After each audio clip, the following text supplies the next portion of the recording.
Welcome to English Podcast. Subscribe our channel for more update. You know that feeling you've got these big ideas, things you genuinely want to do. Maybe learn something new, start that project, get fitter. But then, well, nothing really happens. Yeah. That space between wanting it and actually doing it, it can be, well, pretty frustrating. It really can. It's like your ambition is turned way up, but the get up and go switch, it feels stuck on off. Does that ring a bell? It absolutely does. Okay. And it's, surprisingly, something almost everyone feels at some point. Okay.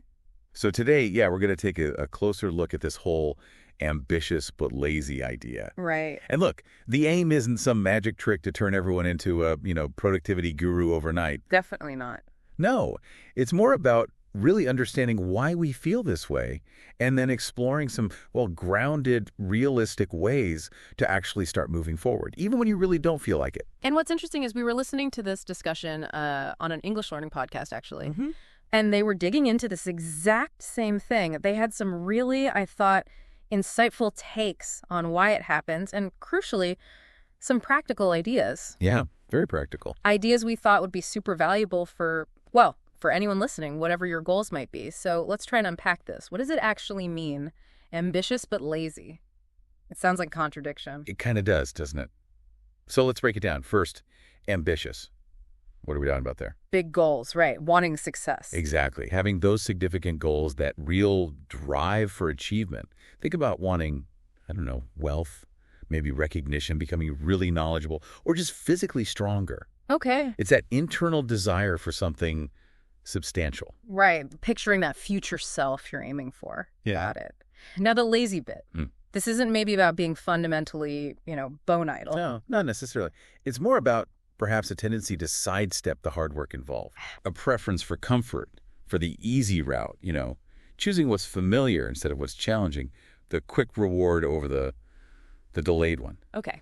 That makes sense. And that's where the conflict comes in. You want the outcome, the fluent English, the finished business plan, being fit. Yeah. But you find yourself resisting the actual effort needed. It's that disconnect, wanting the result, but not being so keen on the process. Not like dreaming of speaking English fluently, but always finding reasons to skip the speaking practice because it feels awkward. Precisely, because it's uncomfortable or hard work. Okay, so we get the picture. Wanting something, struggling to start. Why? What are the main reasons people feel this way? What's going on underneath it all? Well, one really significant factor often is a fear of failure. Fear of failure. How does that make you lazy? Well, it seems a bit backward, I know. But sometimes not really trying, not fully committing to the goal, it's a way to protect yourself. Protect yourself from what? From failing? Exactly. From the potential disappointment if you don't succeed. The thinking, maybe subconscious, is, if I don't give it my all, then I can't really fail, can I? Like a psychological safety net? Sort of, yeah. Yeah. Even though it holds you back in the end. It just feels easier sometimes to hold on to the dream of success than to risk actually going for it and maybe not making it. That's a deep point. The idea feels safer than the reality. Okay, what else is driving this ambition versus inaction thing? Another huge one is simply the pull of comfort and distractions. The modern world. Totally. Yeah. We live in an age where instant gratification is everywhere, isn't it? Our phones, streaming games, social media. Non-stop. They give us these immediate little hits of pleasure, and that's incredibly tempting compared to the often much later payoff from working on long-term goals. Yeah, the easy dopamine hit versus the hard-earned one. You got it. It's basically our brain's reward system going for the easiest option available. That endless scroll is definitely powerful.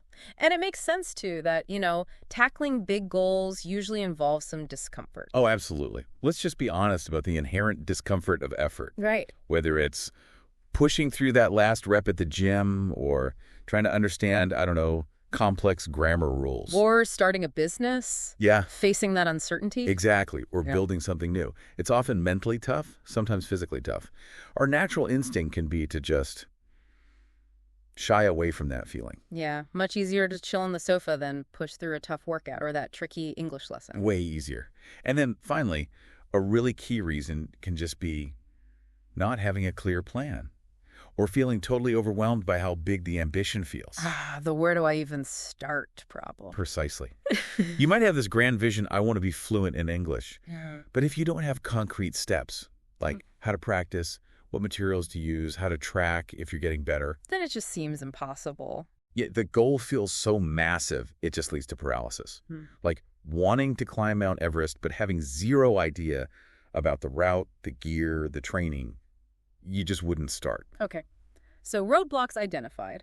Fear, the lure of easy comfort, the actual discomfort of hard work, and feeling lost or overwhelmed. Right. So if someone listening is thinking, yeah, that's me, what can they actually do? What are some practical steps to get moving, even when motivation is low? Okay, the first one, and maybe the most crucial, is to start incredibly small. Small. How small? Like really small. Meaningful change rarely happens in giant leaps. It's about tiny, manageable steps. Micro actions, you could call them. So for example, with the English goal, instead of thinking, I need to study for hours, Yeah. maybe it's just committing to listen to this deep dive. Exactly. It's a perfect example. You're doing it right now. It's a small action, but it is action. It's a movement. Okay. And the great thing about starting small is it massively reduces that overwhelmed feeling. Right. It feels doable. And these little consistent actions, they're how habits get built. It's like that snowball analogy, starts tiny, but picks up speed and mass.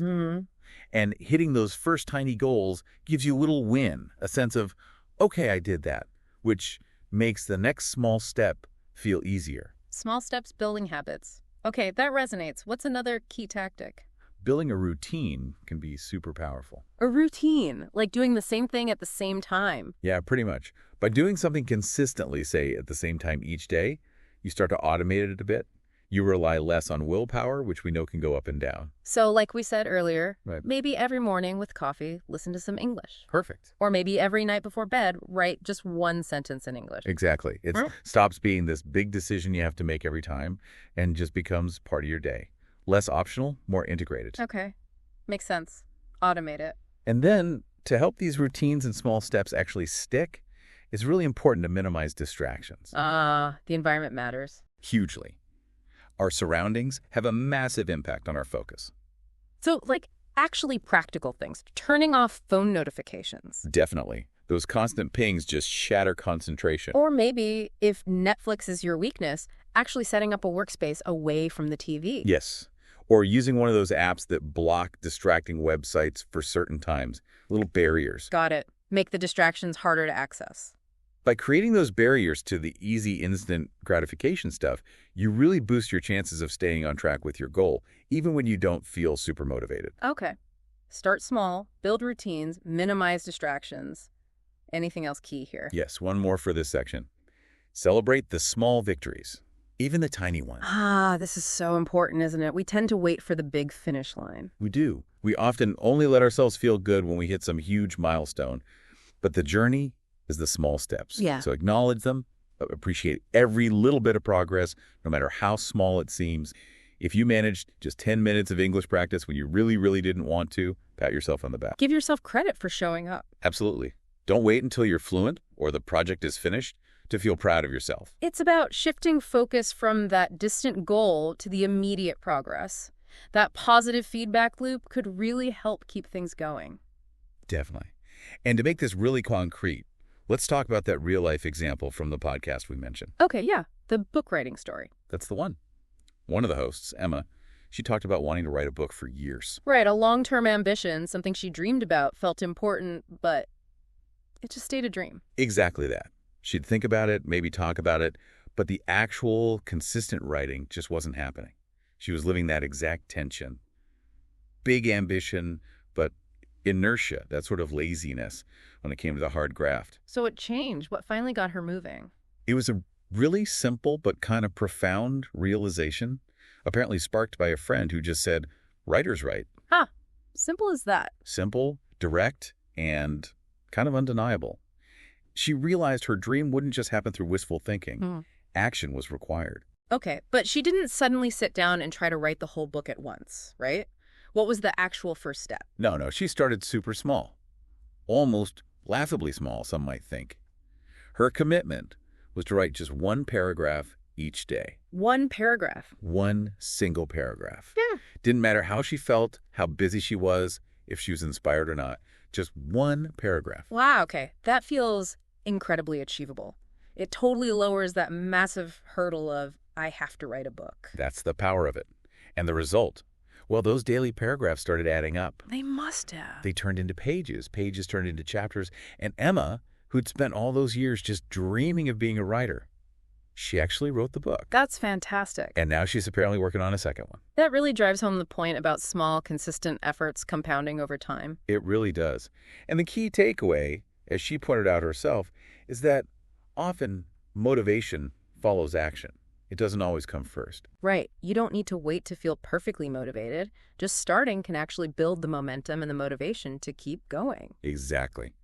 Action first, motivation second sometimes. Oh, okay. That's a powerful idea. And just to help folks maybe push past that initial resistance, let's quickly tackle some of those common excuses that pop up. Ah, yes. The excuses. Let's hear them. I bet we all use these. Okay, first up, the classic, I'm just too busy. The number one. Everyone feels busy, right? But like the podcast said, if something's genuinely a priority, you usually can find small bits of time. Mm-hmm.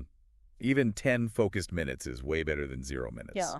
Oh, okay. What's next? I'm just too tired. Another big one. And yeah, rest is crucial, obviously. But sometimes that tired feeling actually feeds on inactivity, doesn't it? It can, yeah. Yeah. Sometimes doing something, even for a short burst, can weirdly give you more energy. Yeah. Activity can create energy. Okay. Next excuse.